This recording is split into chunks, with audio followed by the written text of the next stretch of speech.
Mesdames, Messieurs, bonsoir et bienvenue. Les Affaires de la Cité, votre émission mensuelle, a le plaisir de recevoir pour son 5e numéro Haïdar El Ali, ministre de l'Environnement et du Développement durable.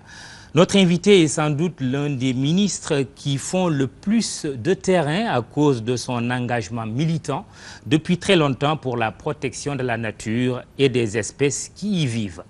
Haïdar El Ali aurait pu porter le surnom de commandant Cousteau sénégalais tellement il s'est rendu célèbre par ses plongées sous-marines avec ses équipes pour protéger les ressources halieutiques menacées par une exploitation sauvage. La mer, la nature, c'est sa vie. Et parlant de vie, souvenir, triste souvenir de la mort, Haïdar El Ali n'avait pas hésité à vêtir sa tenue de plongeur pour aller porter secours au fond des eaux à d'éventuels survivants qui se battaient encore contre la mort lors du naufrage du tristement célèbre bateau le Joola dans la nuit du 26 au 27 septembre 2002 au large des côtes gambiennes. Des images terribles qui l'ont marqué et qui le marqueront peut-être à jamais. De cette tragédie humaine, il garde encore un triste et révoltant souvenir. Aujourd'hui, ministre de l'Environnement et du Développement durable, Haïdar El Ali est certainement avec un tel profil l'homme qu'il faut à la place qu'il faut, comme on le dit. Haïdar, raconté par les siens, ses ports et traits signés Dieynaba Seydouba, les images de Massayer Ndiaye.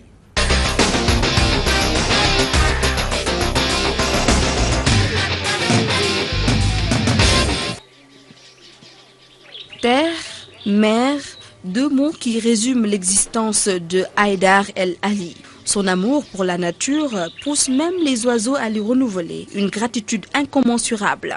On a eu la chance, quand vous avez la chance d'être le fils d'un personnage aussi atypique, quelqu'un qui vraiment, autant dans sa jeunesse que maintenant, a fait des choses extraordinaires, tant sportivement que dans le développement durable, que dans l'environnement. Non, on ne peut être que fier. Et c'est tous les jours, je remercie le bon Dieu d'avoir eu cette chance quand même. Haïdar, un Sénégalais d'origine libanaise, un homme engagé pour la nature, l'écologisme, cette idéologie qu'il défend bec et ongle, une philosophie qui influe sur son cercle d'amis. Je me suis rendu compte aussi, en partie grâce à lui, de la force que pouvait avoir l'image en Afrique, et en particulier des séances de cinéma-débat auxquelles j'ai assisté dans les villages de Brousse avec les films qu'il avait tournés. C'est quelque chose qui, pour un Européen, est un moment absolument incroyable et un des moments les plus forts de ma carrière de photographe. Et donc, est entré en moi vraiment l'importance fondamentale de l'image en Afrique. Je suis un homme d'image, donc j'essaye de mettre mes images, pas la mienne, mes images à disposition de la défense de l'environnement. Et la défense de l'environnement, qui mieux que Ali Haïdar peut la représenter sur le littoral ouest africain. Quand on travaille comme moi et qu'on a travaillé pendant plusieurs dizaines d'années sur la défense du littoral, sur la défense de l'environnement, qu'on a témoigné par nos photos, et on en arrive au constat que la situation est quand même dramatique partout et de pire en pire, et que malgré le travail de beaucoup d'associations, de beaucoup de gens, de beaucoup d'ONG, malheureusement ça continue à empirer, et que l'on rencontre un homme qui arrive à faire bouger les lignes parce qu'il y met une force incroyable qui soulève des montagnes. Forcément, on est forcément à ses côtés. Ali Haïdar est décrit comme un être simple, réfléchi mais très exigeant. Il est raconté par un de ses fils. C'est quelqu'un qui est très simple dans sa vie. C'est quelqu'un vraiment qui n'ira pas dans un restaurant où il va payer plus de 10 000 francs. C'est quelqu'un qui vraiment...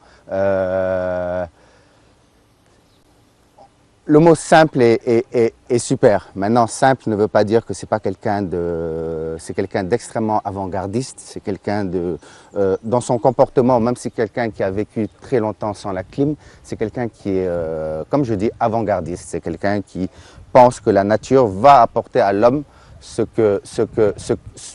tout ce que l'homme pourra lui donner.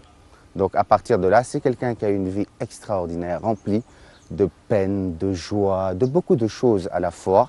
Mais c'est vrai que sa vie n'a pas toujours été facile.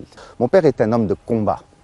C'est quelqu'un qui a besoin pas qui a besoin de combattre, mais que vous ne pouvez pas combattre et penser qu'il va reculer. Vous ne pouvez pas vous dire, oui, je vais dire ça, je vais sortir ça, et puis il va reculer. Jamais, au contraire. Ben, je repense au Diola, je repense, comme vous l'avez posé tout à l'heure, à la perte de son fils en mer. C'est quelque chose quand même que quand un père traverse ces moments-là, qu'on va sur le Diola pour sortir 2000 corps et on plonge dans une atmosphère où il y a des corps partout, je pense qu'il y a très peu d'hommes, si ce n'était pas un athlète, qui pourrait supporter ça. Des fois, on est quand même pas triste, mais bon, on est désolé qu'un homme comme ça, des fois, soit combattu par tout ce qui soit combattu alors qu'il fait des choses extraordinaires. Haïdar El Ali, ou Ali Haïdar si vous voulez, est un athlète. Le ministre de l'écologie et de la protection de la nature a été pendant sa jeunesse champion national de natation. Il a fait le tour du Sénégal à vélo et a nagé le Dakar à Mbour. Né en 1953 à Louga, celui que l'on surnomme le commandant Cousteau du Sénégal est le président de la Fédération des partis écologistes et verts de l'Afrique de l'Ouest. Et il est l'un des 100 écologistes les plus influents de la planète. Le ministre de l'écologie est marié et père de 5 enfants. Le dernier né s'appelle Madiba, le nom que porte le clan tribal de Nelson Mandela. Ali Haïdar, un raid dingue des profondeurs, une mère qui a pourtant emporté son fils aîné Mohamed El Ali. C'était un 20 juin 1993. Et depuis lors, Ali Haïdar ne s'en remet toujours pas.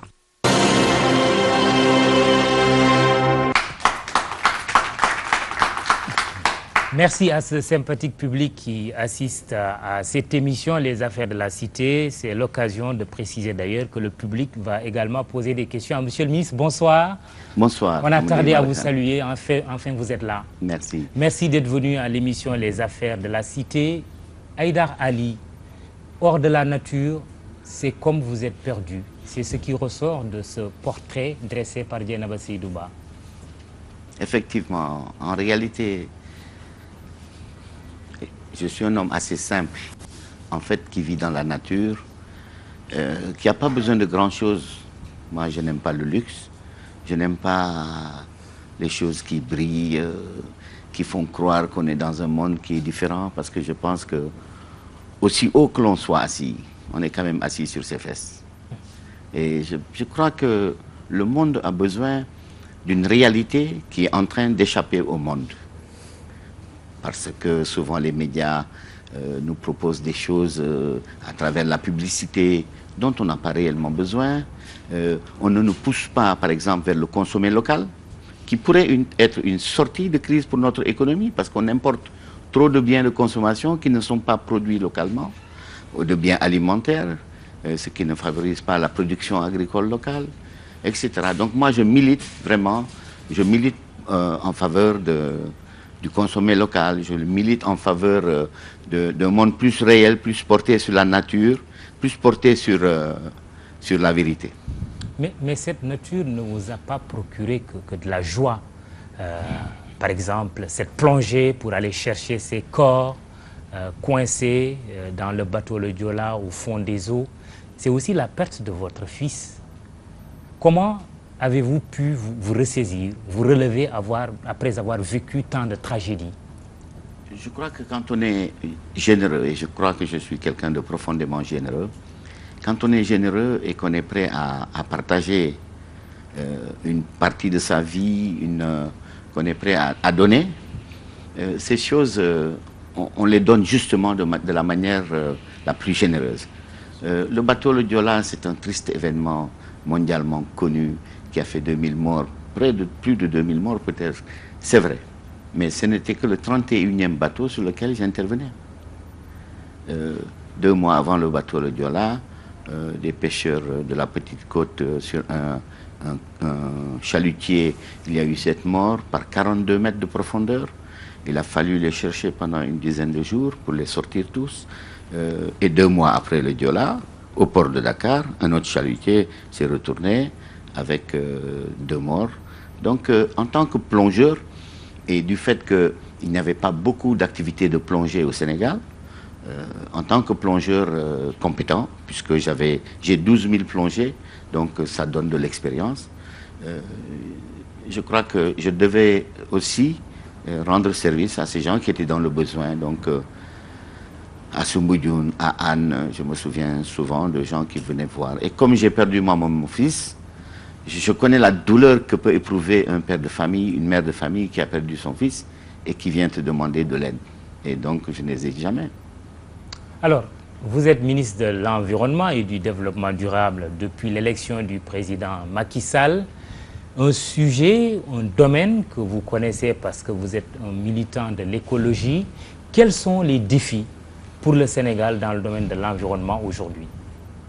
Bon, ils sont différents, on peut les classer.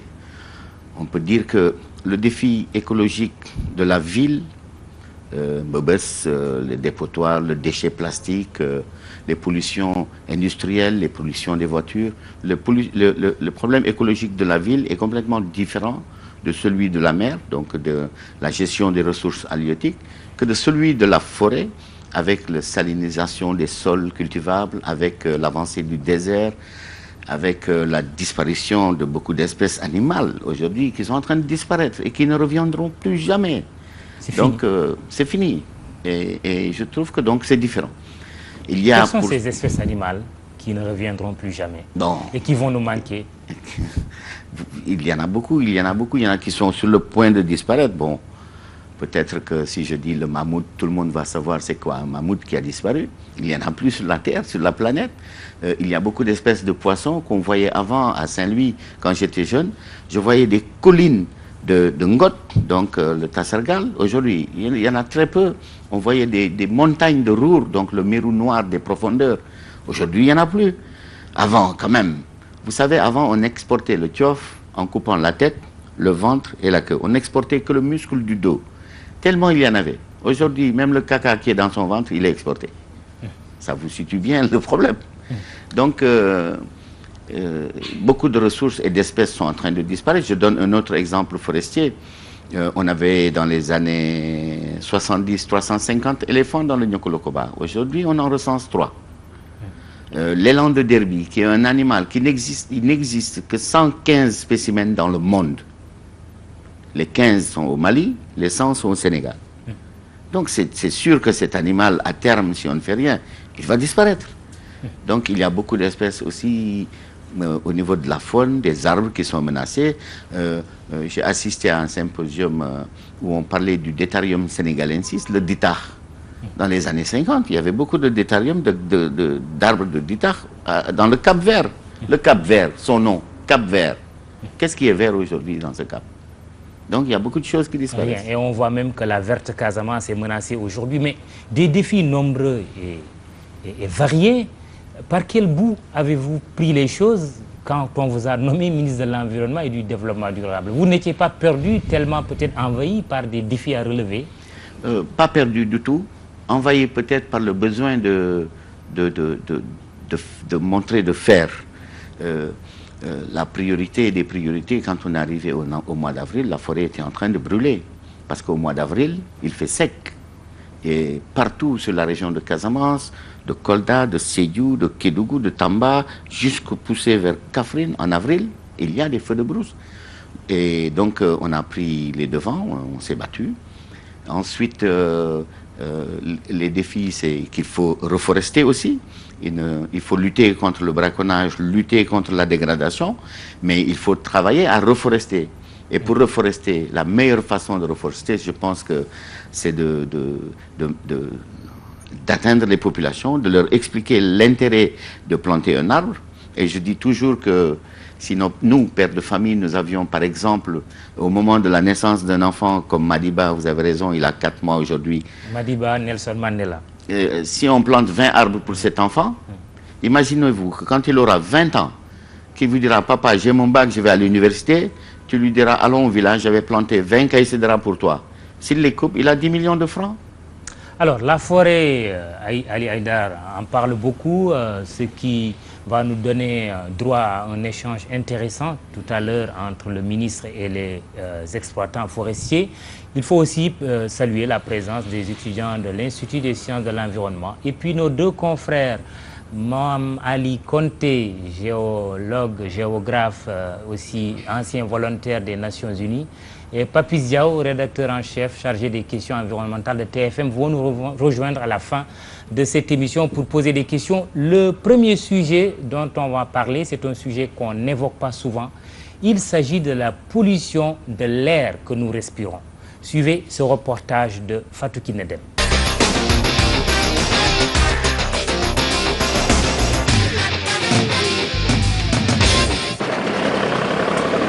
Cette fumée, un danger permanent. Au poste Thiaroye, la pollution atmosphérique est manifeste. Les riverains déplorent. Même des fois, parfois, on utilise des masques pour se protéger de la pollution. Et avec les travaux qu'on mène ici, les embouteillages, cette zone est beaucoup plus polluée. Surtout sur rond-point, ça a des problèmes. Si rond-point, la pollution de l'air et le gasoil. Cette pollution inévitable met souvent en péril la santé des populations. C'est dur. Tu vois mon œil dans l'état qu'il est? C'est dû à la pollution. Mon médecin m'a demandé si là où je travaille est une zone polluée. Suite à des analyses, il m'a confirmé que mon œil est affecté par des bactéries. Donc les implications, elles sont énormes pour les personnes victimes de maladies respiratoires. Donc pendant les pics de pollution, ces personnes-là sont beaucoup plus sensibles à la pollution de l'air. Le nombre de véhicules, certains types de moteurs sont en grande partie responsables de la pollution de l'air. On a plus de 200 000 véhicules dans la région de Dakar, avec des flux automobiles très importants, de l'ordre de 25 000 véhicules sur certains axes, comme la rocade Fann Bel-Air par exemple. Sur certains ronds-points, on a des flux de 30 000, voire plus, véhicules par jour. On a beaucoup plus de véhicules de type diesel que de type essence, avec comme conséquence pour chaque type de véhicules des émissions sur certains polluants comme les BTX ou les oxydes d'azote. À cela s'ajoute l'âge avancé des véhicules en circulation, d'où la nécessité de revoir l'importation de ces véhicules. Les poids lourds qui entrent, ce sont des véhicules qui sont d'habitude très âgés, qui fonctionnent au diesel, qui émettent beaucoup de particules dans l'air. Il y a quelques lois qui existent déjà, notamment pour la limitation de l'importation des véhicules, pour ce qui concerne l'âge, mais cette loi ne touche pas les pièces détachées. Et donc voilà, vous voyez qu'on a une main-d'œuvre, notamment les mécaniciens qui sont très bien équipés pour pouvoir changer des moteurs. Et donc un véhicule qui est importé avec un âge de 8 ans peut se retrouver avec un moteur beaucoup plus vieux. Il faut voir une voiture qui est âgée de plus de 20 ans, qu'on l'on retape, on refait la carrosserie, on laisse la voiture circuler. On ne se soucie même pas si la voiture est capable d'avoir une visite technique. Là, vraiment, c'est un point sensible, quoi. C'est là qu'il faut se poser la question.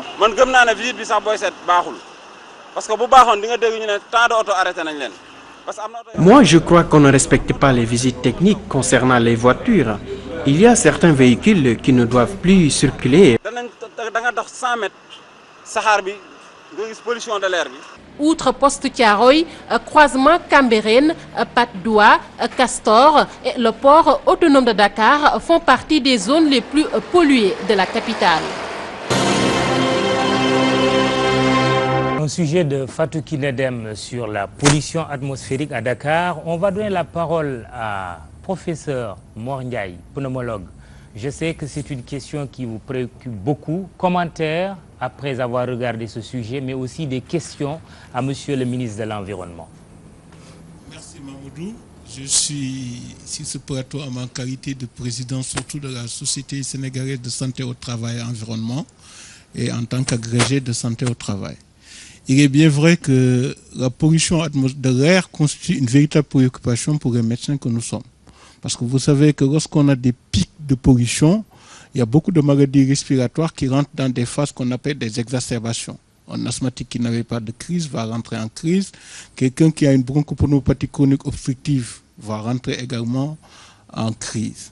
Mais là où encore c'est plus dramatique, c'est lorsque c'est associé à la chaleur. Vous savez que lorsqu'il fait chaud, on a tendance à hyperventiler. Donc l'action chaleur pollution atmosphérique va non seulement faire entrer beaucoup de polluants à l'intérieur de l'arbre respiratoire, mais également beaucoup d'allergènes. Parce que vous savez que notre environnement également est pollué par beaucoup d'allergènes respiratoires que nous respirons et qui sont pourvoyeuses de certaines maladies respiratoires connues. Donc, Dakar est une ville qui est polluée, mais à un certain niveau et à un certain degré de la journée. Vous savez, Dakar étant une presqu'île, c'est lorsque les pics de pollution sont surtout observés dans les zones où il y a de forts embouteillages et lorsqu'il n'y a pas l'air qui circule. Mais heureusement, ce qui fait que Dakar même est un peu encore une ville viable, c'est qu'on est une presqu'île. Donc le soir, il y a la brise maritime qui balaye.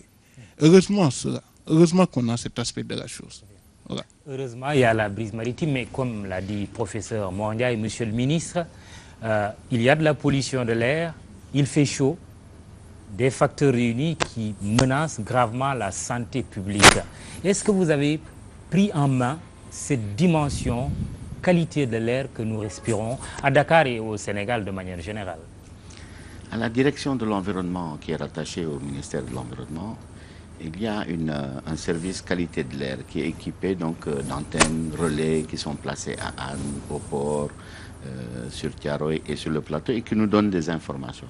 Donc je confirme ce que le professeur a dit, surtout quand il n'y a pas d'air, qu'il fait chaud, les particules en suspension dans l'air. Les personnes, les vendeurs qui sont sur place dans ces zones où les voitures justement sont amenées à ralentir, donc les vendeurs peuvent accéder aux clients qui sont dans les voitures, c'est eux qui subissent le plus de conséquences. Mais il a aussi raison quand il dit que Dakar est une presqu'île qui est balayée par les alizés, qui est balayée par les vents marins et qui permet donc d'évacuer tout cela. Surtout quand on a la chance qu'il pleuve, bien sûr pas trop pour qu'il n'y ait pas d'inondation, mais quand on a la chance qu'il pleuve, donc les particules sont lessivées, elles tombent au sol. Et... Sauf qu'il pleut rarement quand même à Dakar. Oui, il pleut pas beaucoup. C'est pour ça que je dis quand on a la chance, il ne pleut pas beaucoup, mais c'est un problème. Et cette unité qualité de l'air fait un excellent travail. Nous essayons de donner ces informations. Mais qu'est-ce que cette unité dit aujourd'hui que il y a des pics, exactement comme l'a dit. C'est quoi l'état? Il y a des hauts et des bas. Parfois, on atteint des pics. Donc, quand il y a sur des sites où il y a beaucoup d'embouteillages, où l'air ne circule pas, effectivement, on peut atteindre des pics alarmants. Nous essayons aujourd'hui de donner ces informations à la météo pour que les populations puissent y accéder, exactement comme les météos sur les vents marins pour avertir les pêcheurs. Nous travaillons à cela. Mais cette unité existe au Sénégal. Qualité de l'air, qui donne des informations. Toutes les semaines, nous avons des fiches qui nous parviennent pour nous donner. Il y a des pics, heureusement qu'elles ne sont pas nombreuses, elles existent sur certains endroits. Alors, professeur, juste une dernière interpellation. Est-ce qu'il y a des gens qui viennent pour des consultations parce que tout simplement, elles sont victimes de la pollution atmosphérique? Ça, c'est le quotidien de la plupart des médecins. Par exemple, je vous donne simplement l'exemple d'une société dont je vais taire le nom, qui était une société de fabrication de ciment. Vous savez qu'avant, quand vous passiez au niveau de cette zone, vous étiez frappé par le désert qu'il y avait là-bas. Mais depuis qu'ils ont changé les filtres et qu'il y a moins de pollution d'air, vous voyez, c'est en train d'être reverti. Je parie que c'est du côté de Rufisque. C'est bien ça. Enfin, moi, je ne vais pas m'avancer sur à dire certains trucs, mais il faut saluer quand même l'effort qui a été fait au niveau de cette entreprise. Et vous savez, toutes les populations qui étaient environnantes à cette entreprise avaient des problèmes respiratoires. Et il y a eu même des tests qui ont été faits et qui ont prouvé que la prévalence des affections respiratoires dans cette zone était beaucoup plus élevée que par rapport à d'autres zones. Mais le problème qui se pose, c'est que c'est souvent la pollution d'abord des automobiles, mais il y a également une autre pollution par rapport à tous ces feux qu'on allume n'importe où dans la région du Cap-Vert et qui vont participer à la biomasse. Ça, c'est encore un autre problème et M. le ministre va également en parler. Parce que nous, au niveau de la Société sénégalaise de santé au travail et environnement, notre préoccupation, moi, je compte surtout intervenir sur le développement durable et la réponse des entreprises au développement durable. Vraiment, si je suis venu aujourd'hui à cette émission, c'était vraiment ça. Parce que on abordera ce sujet-là tout à l'heure. Monsieur le ministre, on va continuer toujours sur la pollution atmosphérique. J'imagine il y a plusieurs départements ministériels qui doivent intervenir. Si on prend les véhicules, il y a votre collègue des transports. Les conséquences de la santé, il y a votre collègue de la santé. Mais aussi, comme l'a dit Morgaï, ce n'est pas que la pollution par les véhicules, c'est toutes ces sociétés de cimenterie et autres industries qui dégagent des déchets qui sont dangereux pour la santé. Est-ce qu'il y a une collaboration entre ces différents départements ministériels pour faire face à la pollution atmosphérique? Tout à fait. Mais je voudrais revenir avec votre permission parce qu'il a parlé des cimenteries, c'est vrai. Aujourd'hui, avec le réchauffement climatique, il faut savoir qu'il y a des financements disponibles pour aider les sociétés à diminuer le taux de CO2 qu'ils évacuent dans l'air. D'ailleurs, c'est le cas qui a permis à la Socosim de réduire son émission de CO2 parce que justement, il a été aidé pour investir beaucoup pour capter ces particules par des filtres. Il est revenu aussi sur quelque chose de vrai et de très intéressant, ce sont ces pneus qu'on brûle le soir. Il y a une brigade urgence environnementale qui intervient, c'est le 12-21, si on appelle, et je les appelle souvent, parce que le métal qui est contenu dans ces pneus, quand on brûle ces pneus, on le vend. Parce que le métal a atteint des prix qui sont assez importants. Pourtant, ce pneu, quand il brûle, vous avez vu, il projette une quantité de fumée très importante. Et il y en a, hélas pour nous, beaucoup à Mbebes, qui est une vraie bombe écologique, parce que maintenant, entouré par les populations et les habitants qui ont aussi des problèmes d'intoxication pulmonaire, d'asthme et d'autres problèmes dont le professeur a parlé. Bon, c'est vrai, il y a un numéro urgence environnementale, il y a la brigade environnement qui intervient aussi, et il y a mes collègues, heureusement, de la santé et du transport qui jouent leur rôle. Mais c'est vrai que nous travaillons ensemble au moment des conseils et nous travaillons... Mais quand on augmente l'âge pour faire entrer les véhicules au Sénégal à 8 ans, c'est une menace pour l'environnement. Si on le voit comme ça, oui. Mais si on constate que nos cars rapides, que nos cars rapides ont 60 ans, et que le véhicule qui a 5 ans coûte trop cher, on ne peut pas l'importer, si on le prend sous cet angle, je trouve que c'est intéressant. En tout cas, l'écologiste que je suis, parce que quand même, nos cars rapides, ils sont là depuis l'époque de l'indépendance. Et ils circulent. Parce qu'on change les moteurs, parce que nos mécaniciens sont performants. Et on s'est dit, si on recule l'âge... Parce que les pouvoirs publics aussi n'assument pas leurs responsabilités, tout simplement. Il faut le dire. Bon, je pense que c'est facile d'accuser le pouvoir public. Je crois que le pouvoir public, c'est d'abord nous tous là. Il y a des véhicules qu'on ne verrait jamais dans certains pays. Oui, parce qu'ils ne doivent plus circuler. Bon, il faut dire ça aux Gorgorlou qui comptent sur ça pour... Alors, une question de nos chers étudiants de l'Institut des sciences de l'environnement sur ce sujet, pollution atmosphérique. Le micro aux étudiants. Merci. Monsieur le ministre, bonjour. Bonjour, monsieur Mamadou Ibra-Kane. Par rapport à la pollution, je pense qu'il y a des recherches qui ont été faites dans ce domaine et qui ont prouvé véritablement qu'il y a des menaces. Les chercheurs ont parlé, les autorités effectivement ont eu cette information-là. Je voudrais savoir s'il y a des dispositions prises pour la prise en compte véritablement de ces menaces-là au niveau du ministère de l'Environnement que pilote le ministre Haïdar. Oui.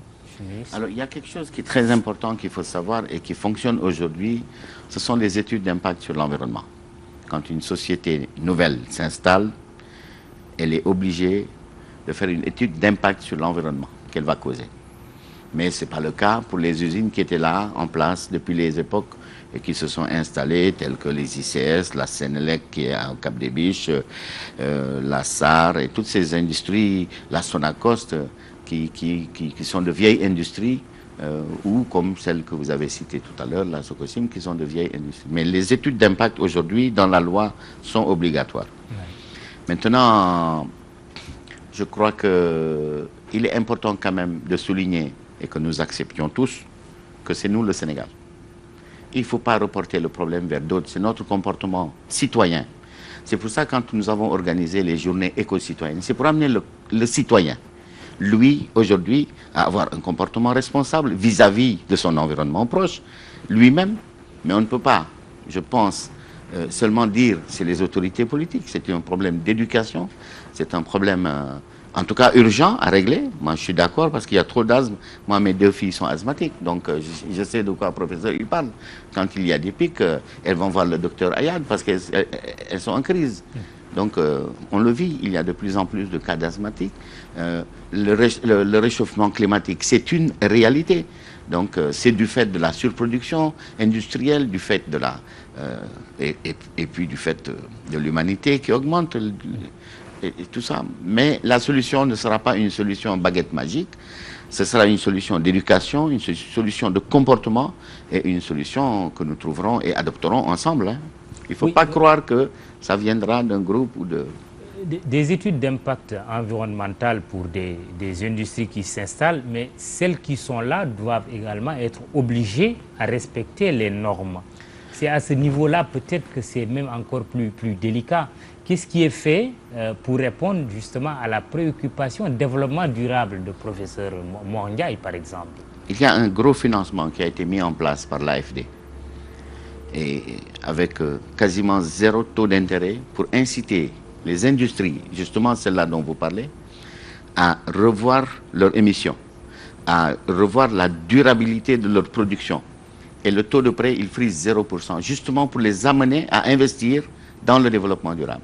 Ce financement, il est logé à la Société Générale. J'ai assisté personnellement à la réunion où l'AFD annonçait, et il y a des usines qui ont commencé à faire des emprunts à taux presque 0 pour investir dans le développement durable. Ça existe aujourd'hui. Alors, je vous invite à regarder ces images, monsieur le ministre. Il n'y a pas de commentaires parce qu'elles se passent de commentaires. C'est le péril des sachets plastiques à Dakar. Regardons ces images avec même des enfants qui jouent un peu autour. On voit partout à Dakar des sachets plastiques qui constituent une véritable menace aujourd'hui. Il existe un projet dans votre département, mais qui tarde encore à voir le jour pour éliminer même les déchets plastiques. C'était juste une illustration, on aura l'occasion d'y revenir. À côté de cela, il y a un reportage assez intéressant de Barkaba, qui était avec Pape Khalindiaï il n'y a pas longtemps, c'était au mois de décembre dernier, au Rwanda, à Kigali, qu'on pourrait nommer Kigali la ville propre. Et Kigali a réussi justement à vaincre les déchets plastiques. C'est un reportage de Barkaba Khalindiaï.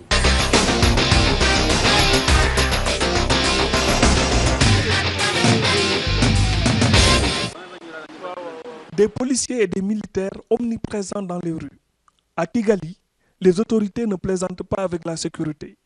La ville est devenue l'une des plus sûres d'Afrique, mais aussi l'une des plus propres. Pas une feuille ne traîne et impossible de voir des déchets plastiques encombrer les artères, comme on le voit souvent dans tant d'autres capitales africaines. Il n'y a pas d'autre secret. C'est principalement l'engagement des résidents de la ville de Kigali qui ont compris que être propre, c'est bon pour eux-mêmes, c'est pour leur bien-être. La propreté va de pair avec l'hygiène. Ce qui commence, c'est la mentalité elle-même, c'est cet esprit, cette culture. Et puis, quand vous avez ça, quand vous avez cette mentalité, ça influence votre comportement et les moyens. Vous en disposez, vous les trouvez sans devoir prendre des prêts. Nous avons une loi organique visant la conservation et la protection de l'environnement. Ou par exemple, dans notre pays, il est interdit l'usage des sachets de plastique, des sacs en plastique qui ne sont pas biodégradables. Cet environnement assaini est devenu un cadre attractif pour les investisseurs. Résultat, les chantiers poussent de partout. Pour les entrepreneurs locaux aussi, Kigali offre de réelles opportunités. À l'image de Meyer, patron d'une start-up spécialisée dans les nouvelles technologies. À 28 ans, ce jeune homme très ambitieux emploie une trentaine de personnes et a réalisé l'année dernière un chiffre d'affaires d'environ 85 millions de francs CFA. Côté médiatique, nous avons les sites web les plus visités dans le pays qui s'appelle DJ.com. On enregistre plus de 60 000 visites en une journée.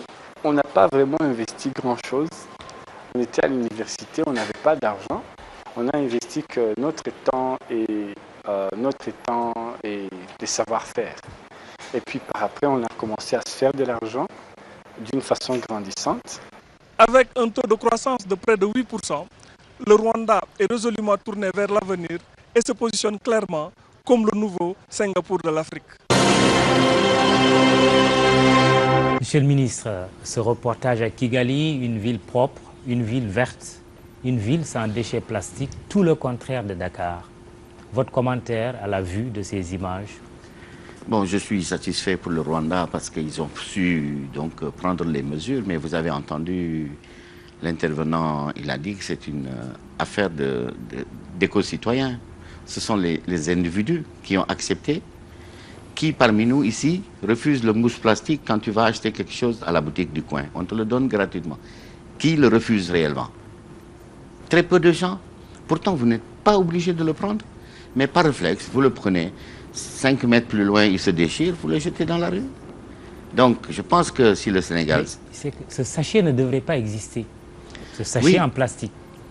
Réellement, oui, mais il est là. Alors, quel comportement nous avons avec lui? Maintenant, c'est vrai qu'il y a une loi qui a été discutée avec les industriels d'abord, pendant 3 mois. Beaucoup de réunions avec les industriels pour les amener à accepter donc l'élimination de la gratuité du sac plastique, la fabrication d'un sac plastique avec un grammage égal ou supérieur à 30 microns. Le sac plastique qu'on voit circuler noir ou bleu, il est de 10 microns. Il est essentiellement importé de Chine d'ailleurs. Il est fabriqué aussi ici. Donc, et le fait d'interdire la gratuité et le fait d'interdire la production d'un sac inférieur à 30 microns va permettre justement au sac en papier d'être économiquement viable et donc d'émerger et de remplacer à terme le sac plastique. C'est le chemin que nous avons pris. Le projet de loi est déposé au niveau du secrétariat général du gouvernement, mais il y a beaucoup de lois qui attendent. Il y a la loi littorale, la loi sur le code forestier, et tous mes collègues des autres ministères ont leur propre loi. Donc je pense que très prochainement, cette loi va passer. Il n'y a pas de lobby tapis dans l'ombre qui font de la résistance pour ce qui concerne le projet d'interdiction des sachets plastiques non biodégradables? Bon, on en a rencontré, certes, parce qu'on a négocié dur avec les industriels.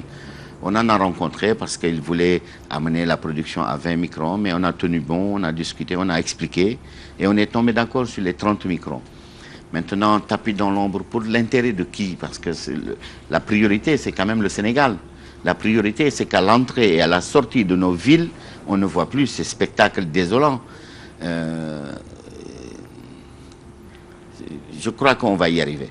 Maintenant, quand la loi va passer... Mais avec de l'autorité aussi. Bien sûr. Parce que quand on voit là, à Kigali, on ne peut pas se permettre de faire n'importe quoi dans la rue. Bon, je pense que quand la loi va passer, il faudra qu'il soit porté par beaucoup de communication sur son utilité. Et ensuite, il faudra qu'on lance un projet Sénégal propre année 1. C'est sur cela qu'il faut insister. Une fois que le plastique est interdit, et que nous lancions tous ensemble sur le projet Sénégal propre année 1, et qu'à l'entrée et à la sortie de nos villes, nous ayons éradiqué tous ces sacs plastiques, puisqu'ils ne peuvent plus venir, puisqu'ils ne sont ni produits, ni offerts gratuitement, ils ne seront pas jetés, ils ne seront pas disponibles. À ce moment, nous pourrons penser, d'ici 2 ans peut-être, avec ce projet loi plastique, et ensuite le projet Sénégal propre année de référence, hein, peut-être qu'on y arrivera. Mais c'est une affaire de tous, hein. Il ne faut pas croire que voilà, ça va tomber du gouvernement. Non, si la jeunesse sénégalaise n'a pas accepté ce combat, si les populations non ménagères qui vont dans le marché doivent refuser le sac plastique, avant elles allaient avec un panier. Pourquoi aujourd'hui tu achètes 100 francs de thé, 100 francs de sucre, on te le met dans un autre mousse plastique, alors que les deux sont déjà emballés? Moi, je le refuse toujours dans le magasin. Je dis toujours, je ne veux pas de sac plastique. Et d'ailleurs, je dis toujours que je ne veux consommer que local. C'est comme ça qu'on va s'en sortir. Une question dans le public? Oui. Vous vous présentez et vous posez. C'est Mamadou Mbodj de l'Association sénégalaise des Amis de la Nature. Oui, Mbodj. Merci Mamadou, merci Monsieur le ministre de nous avoir fait participer à ce débat. Je sais que l'environnement au Sénégal, c'est un problème. Monsieur le ministre, vous avez bien fait de le dire quand vous êtes arrivé, tout brûlé de partout. Ouais. Mais pour revenir sur les sachets de tout à l'heure, le Rwanda a réglé son problème de sachets. Le Niger vient de l'interdire. Et comme a dit Mamoudou, il y a un problème de volonté politique qui se pose. Je crois que c'est vrai que nous, association de défense de l'environnement, nous avons notre part à jouer. Même si c'est le rôle régalien de l'État de régler ces questions-là, vous n'y arriverez jamais seul. Et c'est pourquoi, en tout cas, je peux parler au nom de beaucoup de structures au niveau national qui se battent depuis plus de 3 décennies à essayer de sensibiliser les populations sur les dangers des sachets. Il y a même un moment où on disait que les sachets noirs sont mauvais, les sachets blancs sont bons. C'est tous du pareil au même. Ils ont essayé de jouer sur les couleurs pour essayer de tromper les populations. Moi, je refuse tout le temps les sachets. Il y a des boutiques, quand je rentre, ils ont peur. Il dit, ah, le monsieur est arrivé, ne lui donnez pas. Et donc, je crois que c'est un combat de toutes les personnes. Mais l'État a également un rôle... Lire les sachets. 30 ou 20, ce n'est pas le débat, il faut l'interdire. Voilà pour ce que je voulais dire. Merci. Mbodj, réponse de M. le Oui, ministre. je pense qu'aujourd'hui, on ne peut pas interdire le plastique. On ne peut pas interdire le plastique. Je crois que c'est utopique de penser qu'on peut interdire le plastique. Parce que chacun de nous ici, dans ses habits, dans ses chaussures, dans ses lunettes, dans son quotidien, utilise le plastique. Maintenant, le sachet plastique qui a un grammage... Monsieur le ministre. Ah, mais ce sachet, ce mousse plastique qui a un grammage de 10 microns, celui-là, mais le projet de loi, il est déposé sur le bureau et j'espère qu'il va très prochainement passer. Je dis simplement que quand il va passer, il faudra que nous le portions. Il y a un embouteillage de projets et de propositions de loi. Qu'est-ce qui se passe? Non, non, en réalité, les projets de loi sont circularisés et ils doivent aller jusqu'à la Cour constitutionnelle. Donc, il a un long parcours à faire. Mais il est en train de suivre son chemin. J'espère que très prochainement, il va passer. Ce qu'il est important de souligner, c'est que quand cette loi va passer, il faudra que nous la portions comme notre bébé, que nous la défendions et que nous amenions tous les Sénégalais à l'accepter. À partir de là, il grandira avec nous et à partir de là, notre pays sera propre. Cher Gueye, Denda, Mbodj, si vous n'êtes pas satisfait, vous pouvez toujours reprendre la parole. Cher Gueye, Denda. Moi, je pense que il est très important que le militant que vous êtes, devenu décideur, puisse être un acteur clé des transformations sur les questions environnementales que nous attendons depuis tant d'années. L'environnement, c'est toujours un problème, comme on l'a dit depuis tout à l'heure. Mais c'est aussi une opportunité. Aujourd'hui, tout le monde parle d'économie verte.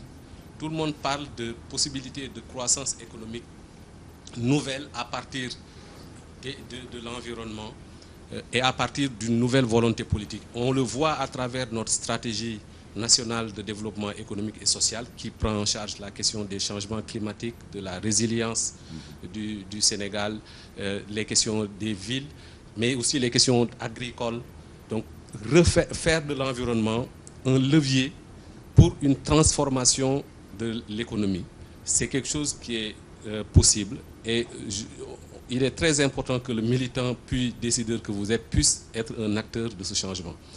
Un autre élément qui me paraît important, c'est j'étais à Rio avec le président de la République et d'autres acteurs sur les questions de développement durable. Et il avait émis dans son discours un concept qui nous paraissait très important. C'est le concept de gouvernance environnementale ou bien de gouvernance verte. Tout le monde avait sursauté quand il a dit ça.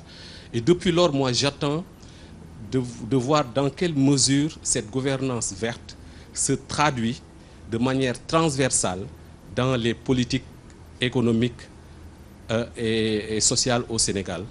Et il est également très important de vous entendre là-dessus, de nous dire votre stratégie globale.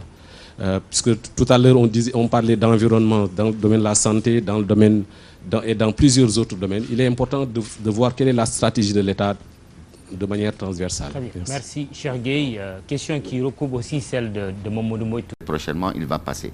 Ce qu'il est important de souligner, c'est que quand cette loi va passer, il faudra que nous la portions comme notre bébé, que nous la défendions et que nous amenions tous les Sénégalais à l'accepter. À partir de là, il grandira avec nous et à partir de là, notre pays sera propre. Cher Gueye, Denda, si vous n'êtes pas satisfait, vous pouvez toujours reprendre la parole. Cher Gueye, Denda.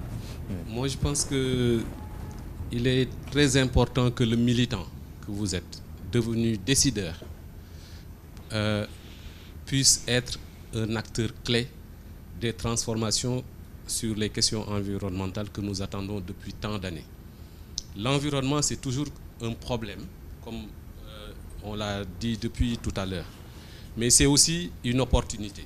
Aujourd'hui, tout le monde parle d'économie verte. Tout le monde parle de possibilités de croissance économique nouvelle à partir de l'environnement et à partir d'une nouvelle volonté politique. On le voit à travers notre stratégie nationale de développement économique et social qui prend en charge la question des changements climatiques, de la résilience du Sénégal, les questions des villes, mais aussi les questions agricoles. Donc, faire de l'environnement un levier pour une transformation de l'économie. C'est quelque chose qui est possible et il est très important que le militant puis décideur que vous êtes puisse être un acteur de ce changement. Un autre élément qui me paraît important, c'est j'étais à Rio avec le président de la République et d'autres acteurs sur les questions de développement durable. Et il avait émis dans son discours un concept qui nous paraissait très important. C'est le concept de gouvernance environnementale ou bien de gouvernance verte. Tout le monde avait sursauté quand il a dit ça. Et depuis lors, moi, j'attends de voir dans quelle mesure cette gouvernance verte se traduit de manière transversale dans les politiques économiques et sociales au Sénégal. Et il est également très important de vous entendre là-dessus, de nous dire votre stratégie globale. Puisque tout à l'heure, on parlait d'environnement dans le domaine de la santé, dans le domaine et dans plusieurs autres domaines. Il est important de voir quelle est la stratégie de l'État de manière transversale. Très bien. Merci, cher Gueye. Question qui recoupe aussi celle de Mamadou Moï tout à l'heure. Votre stratégie, il vous a titillé un peu. Le militant de l'environnement que vous êtes devenu décideur, est-ce que vous avez une marge de manœuvre? Est-ce que vous arrivez effectivement à influer sur les choses pour faire avancer justement les choses? Oui, bien sûr, nous avons une marge de manœuvre puisque portée par tout le gouvernement, donc dans toute sa solidarité. Je ne pense pas que le problème vienne de là. Le problème, je crois qu'il vient du fait que, en tout cas en matière environnementale, je tiens à préciser que, et je le répète vraiment à qui veut l'entendre, nous avions un bateau qui devait atteindre son port et qui était en train de couler en chemin. La priorité pour moi, c'était d'éteindre les feux de brousse. Nous sommes passés en 2011 de 5 millions d'hectares brûlés à 3 millions d'hectares brûlés en 2012. Et nous sommes arrivés en avril. Donc 2 millions d'hectares éteints. Le centre de suivi écologique estime à 27 milliards de francs CFA les pertes dues aux feux de brousse. Et je ne parle pas des pertes agricoles, des pertes de l'élevage, de la dégradation des sols, de la salinisation, de l'écosystème qui disparaît puisque toutes ces forêts, ces jeunes pousses, outre le fait qu'ils enrichissent le sol par leur matière compostale quand l'eau de pluie tombe dessus, nourrissent le bétail et amènent les pluies. Donc, nous sommes en train de gérer les urgences en même temps que nous avançons sur une politique environnementale d'un développement durable. Nous travaillons à cela. Nous travaillons avec des partenaires, avec des ONG, avec ENDA, avec d'autres ONG, et je suis sûr qu'ensemble, nous pouvons y arriver. La politique du ministère de l'Environnement prend en compte l'économie verte, les emplois verts. Le discours du président, pour moi, a été révolutionnaire. D'ailleurs, juste après, n'oubliez pas qu'on a changé le Conseil économique et social en Conseil économique, social et environnemental. Nous travaillons à transformer les ASC en ASCE, donc associations sportives, culturelles et environnementales, pour les amener à s'impliquer. Nous travaillons à un gros projet qui est en train d'être mis en place parce qu'avec les pôles de région Donc si on prend les régions nord qui sont semi-désertiques, sont différentes des régions sud qui sont semi-forestières, je ne dis plus forestières malheureusement parce qu'elles sont agressées, hein, qui sont différentes des régions du littoral, et qui ont d'autres préoccupations écologiques qui sont différentes du bassin arachidier. Donc ces grands 4 pôles de région, nous travaillons à avoir des rencontres avec les élus locaux, avec l'administration territoriale et avec le ministère de l'Environnement pour échanger. Donc la politique du ministère de l'Environnement, les préoccupations de ces collectivités, et ensemble nous allons mettre en place une charte qui va nous lier. Et de ces 4 chartes vont émerger la charte qui va conduire la politique du ministère de l'Environnement. Mais nous voulons le faire de manière participative avec les élus locaux. Et ça avance bien. Donc nous travaillons aussi à la bourse verte. Nous travaillons sur toutes ces questions. Et vraiment, j'invite tous les acteurs que vous êtes à venir apporter votre pierre à ce travail, parce que c'est ensemble que nous allons y arriver. Oui, mais à côté de la méthode ensemble, la méthode participative, autrement dit, il y a aussi des sanctions, monsieur le ministre. Dans d'autres pays, il existe ce qu'on appelle la sanction de pollueur-payeur. Pourquoi il n'est pas possible de le mettre en application et rigoureusement au Sénégal pour décourager ces gens-là qui polluent? Qui vous dit elle est appliquée? Donnez-nous des exemples d'application de cette mesure. Une mine extractive qui a enseveli une forêt, qui a reçu une amende de 157 millions. Je vous donne tous les problèmes que j'ai avec les exploitants, où le gré à gré est passé de 1000 francs à 2500 francs, où maintenant on n'a plus le droit, même quand on saisit un camion, de le vendre aux fraudeurs, mais on le vend à un autre exploitant. Où je vous donne l'exemple où le gré à gré sur la vente du bois saisi n'existe plus, c'est des ventes aux enchères publiques. Donc il y a beaucoup d'évolutions. Maintenant, peut-être qu'on ne communique pas assez là-dessus, mais en tout cas, sur le terrain, je peux vous dire que ceux qui braconnent le sentent bien.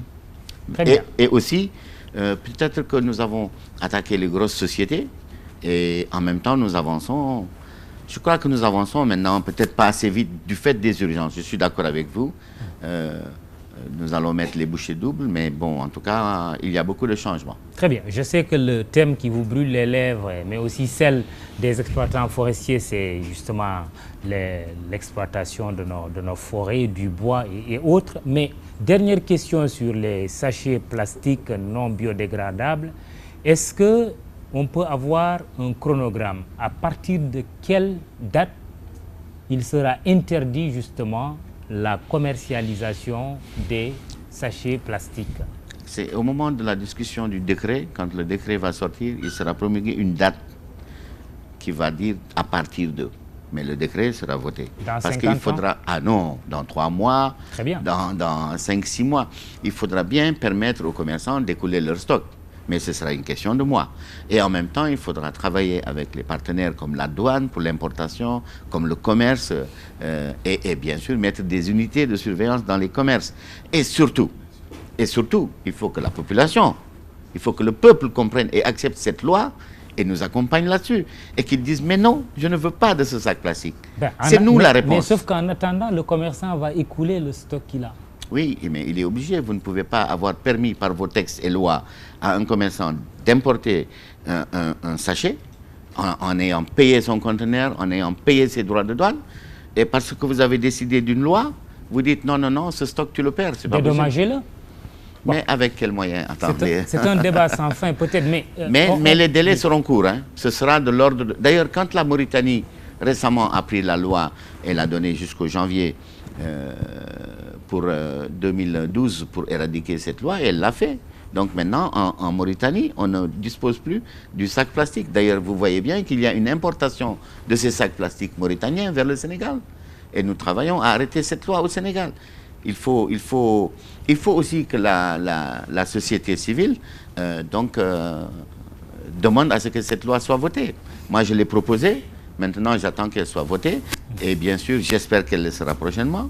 Il y a télescopage au niveau des lois. Il y en a beaucoup. Très bien.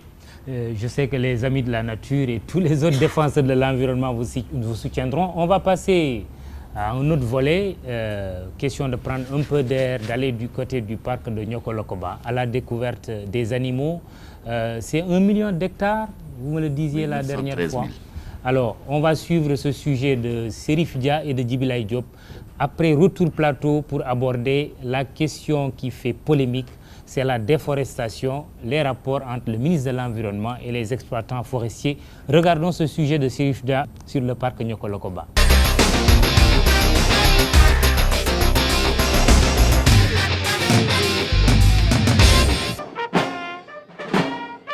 Macky Sall enfile ses habits d'écologiste pour venir sauver le parc national de Nyokolokoba ce samedi matin. Il devient du coup le deuxième président de la République à visiter cette plus grande aire protégée du Sénégal. Seul Senghor l'avait fait avant lui. Une visite venue à son heure. Il faudra certainement développer un partenariat public-privé puisque les besoins de modernisation, de maintien de ce parc national, à l'image des grands parcs comme le Kruger Park ou le Serengeti Park, nécessitent que l'État travaille avec des privés qui soient des professionnels, qui puissent réintroduire des espèces, assurer la reproduction des espèces existantes, assurer le maintien des infrastructures. Le président de la République emprunte les pistes caouteuses pour constater l'état du parc.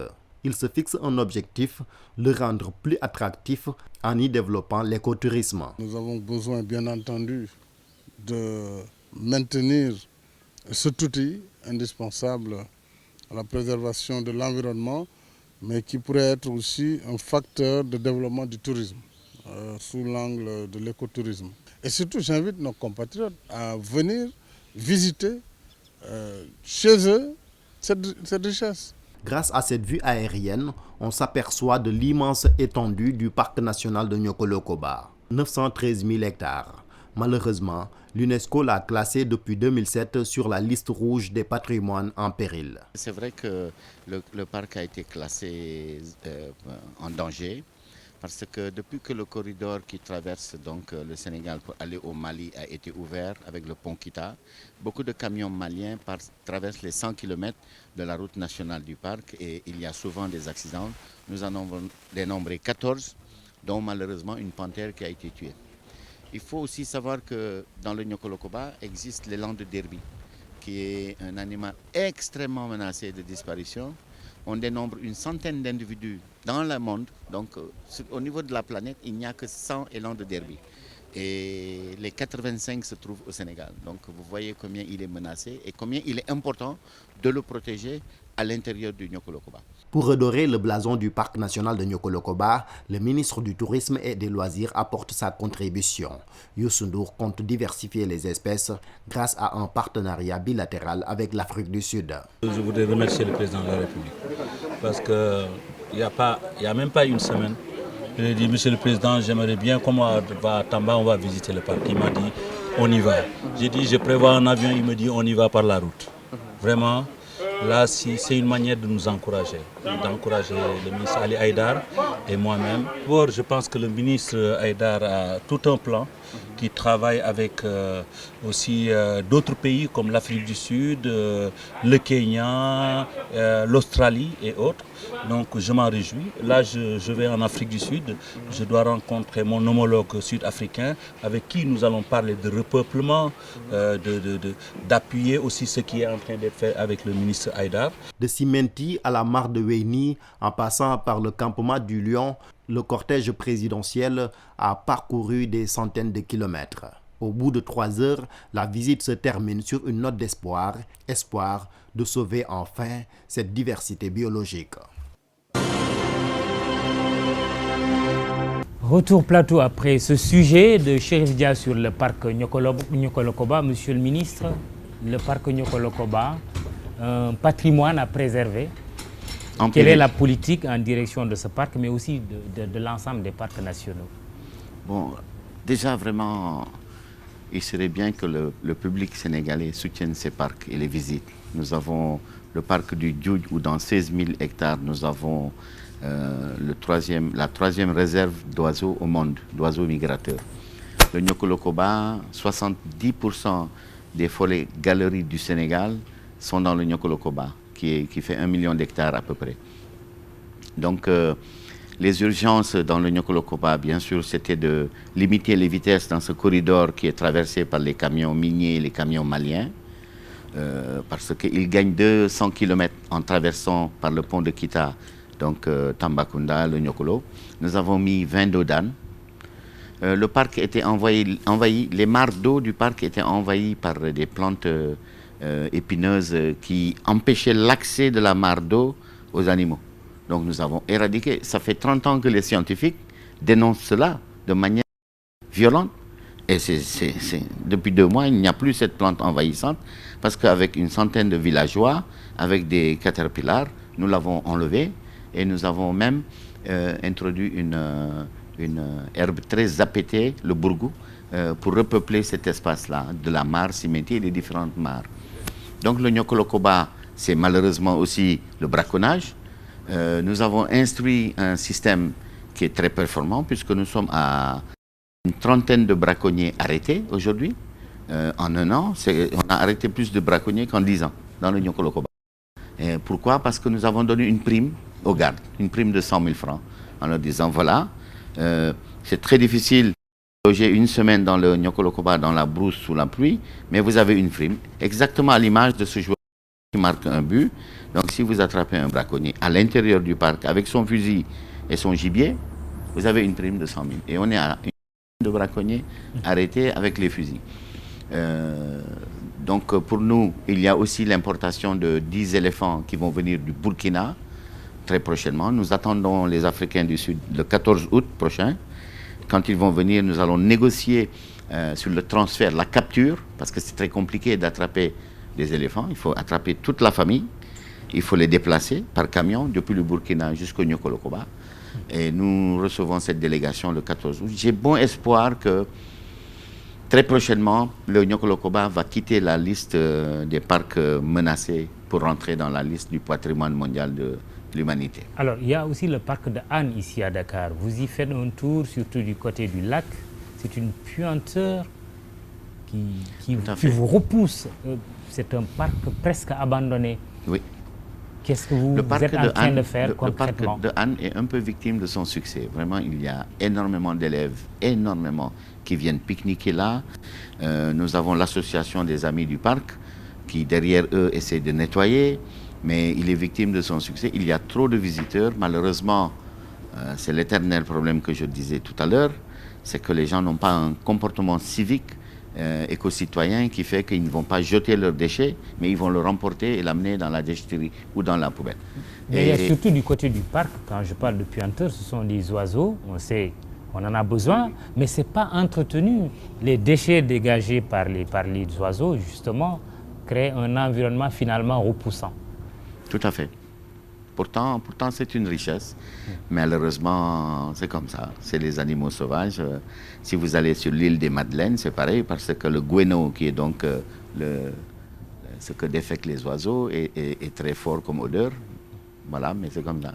Alors, la déforestation, mais je salue quand même l'arrivée sur ce plateau de Mamali Konté, géographe, journaliste, ancien volontaire des Nations Unies, de Papizia aussi, rédacteur en chef chargé des questions environnementales de TFM. Nous avons justement des exploitants forestiers ici, l'Union des coopératives des exploitants forestiers. On va leur donner la parole, monsieur le ministre, parce qu'ils ont beaucoup de choses à vous dire. La parole à vous. Ah, monsieur le député, merci d'être venu. wolof nag laa mën a wax. waaw waxal. waaw kon maa ngi leen di nuyu ñi fi teew ñëpp di ñaan ñi fi niñ ko teewee ni mu rafet yàlla nañ ko dellu teewee xaat beneen yoon. di ñaanal it borom kër gi yàlla defal ko jàmm ñi fiy liggéey yàlla defal leen jàmm defal leen sutura li may wax ci wàllu man àll bi laa maîtriser ci wàllu àll bi ci exploitant forestier moom laa maîtriser li ma ci maîtriser mos naa ko wax assemblée nationale ndax booba dafa am ay député yu jóg di wax ne dañuy yàq àll bi gorkat yi ci àll bi dañuy yàq àll bi dañuy def lii dañuy def laa te loolu niñ ko waxee amut bu fekkee ne exploitant forestier technicien yi ñu leen booleen ñu nekk ci àll bi li ñu leen wan ñu liggéey ko ci lañ xem àll bi du yàqu day xaaru dinañ ci liggéey suñu doom liggéey ci suñuy sët liggéey ci man 1981 laa commencé exploitant forestier ñaari camion laa jot a liggéey ci at boobu deuxième année bi ma def ñaari camion 83 laa bokk ci coopérative exploitant forestier Kaffrine Ndoukoumane. coopérative Kaffrine Ndoukoumane. bon booba ba léegi àll bi nga xam ne moom lañu doon exploité ci Koungheul. ak li ko wër tey mun nañ faa génnewaat lu ëpp lañ fa génne woon bi mu nekkee nga xam ne kenn laalagu ko. ndax fépp foo xam ne nii gor nga fa benn gajju rat day sax ñeent wala juróom te yooyu day màgg ci liggéeyin ba la xaaju nu mu rafetee te techniciens yi dañuy tere garab yi nga xam ne yëpp dañ koy tere mooy lu jëm ci wen duñ ko nangu ku ko gor wen bu tooy duñ nangu ku gor dimb bu tooy wen bu wow moom la ñuy gor di ko def matt di ko indi fii ci Dakar dimb bu wow moom la ñuy gor di ko indi fii ci Dakar mais li ci des yëpp ñoom dañ koy tere wan la ne garab gii dañ koy tere dañ koo tere. très bien ba tax na loolu moo waral bi nga xam ne politique bi ma gis Ali Aïdara di def ci wàllu googu li mooy tere nga xam ne moom la bëgg nit ñi di ko liggéey àll bi suñ ko defee ànd ci loolu ñun ñëpp ñu exploitants yi ñu ànd ci loolu dinañ ci jëriñu suñuy doom jëriñu ci suñuy sët jëriñu ci àll bi. jërëjëf monsieur le député. monsieur le ministre ci wolof d'abord tontu bi lan moo la joteel ak exploitants forestiers yi tontu d'abord ci wolof mais aussi une réponse en français. Bon, en réalité man awma problème ak exploitants yi franchement parce que bi ma ñëwee dama dem gis ci tali bi ay camion matt ak ay camion këriñ yu bëri ma compté ñu bind ko yëpp ak seeni numéro ma compté 34 camions matt ak lu toll ni 40 camions këriñ bi ma taxawee ci poste Kaffrine 2 heures du matin ma gis commandant bi gis livre de bord bi ma compté ni minuit ba minuit 50 camions këriñ moo fa jaar ak lu toll noonu ci camion matt bon ma yónni service yi ni leen léegi dama bëgg ngeen dem ci poste Kaffrine ngeen compteel ma janvier février mars ñaata camion këriñ ak ñaata camion matt moo fa jàll ñu ñëw ne ma 1560 camions de bois jaar nañ fi ci ñetti weer ak 2580 camions de charbon jaar nañ fi ci ñetti weer biñ ma joxee chiffres yooyu tamit ñu jox ma ay chiffres yu ma xaw a jaaxal ñu ne ma 60% de ces permis de ces camions yu jaar ci poste boobu ay permis yu gratuit la ñu amoon bon ma gis ni pour man loolu du benn exploitation durable parce que quota annuel d'exploitation de charbon 700 000 quintaux la muy 1 400 000 sacs ma ni naka la ñuy jàllalee 2500 camions yi nga xam ni bu ci nekk dafa yore 400 sacs muy donc 1 million de sacs ci ñetti weer ba pare ne quota bi 1 400 000 sacs la waaye camions yooyu ñu ngi ko circuler ak ay quota de 2008 2009 2010 2011 ci prétexte que quota yooyu at yooyu jeexul woon ma ne mais lii ay naxaate la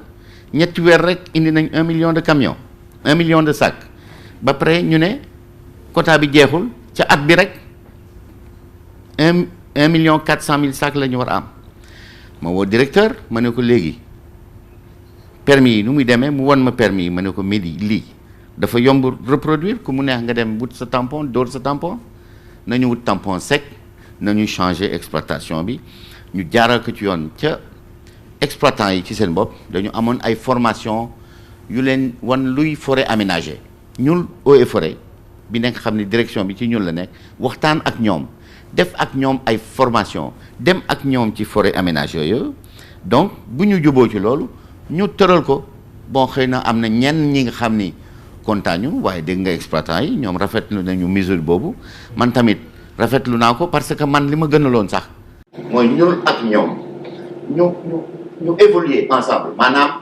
am ay réponses yi nga xam ni day tax ñoom ñu gën a mën a liggéey Sénégalais yi gën a mën a gis seen bopp ci seen liggéey ak sama liggéey. pourtant jot ngaa wax ci presse bi ci semaine bi am na ay chinois lëkkaloog ay sénégalais exploitants forestiers def benn commande bu rëy a rëy ci wàllu coupe de bois est-ce que mën nga ñu leeral nit ñi lan la ak yan matuwaay nit ñi. xam nga bois de verre bu tooy bi kenn amul droit daaneel ko quota bi daf lay jox nga daaneel bois bu dee.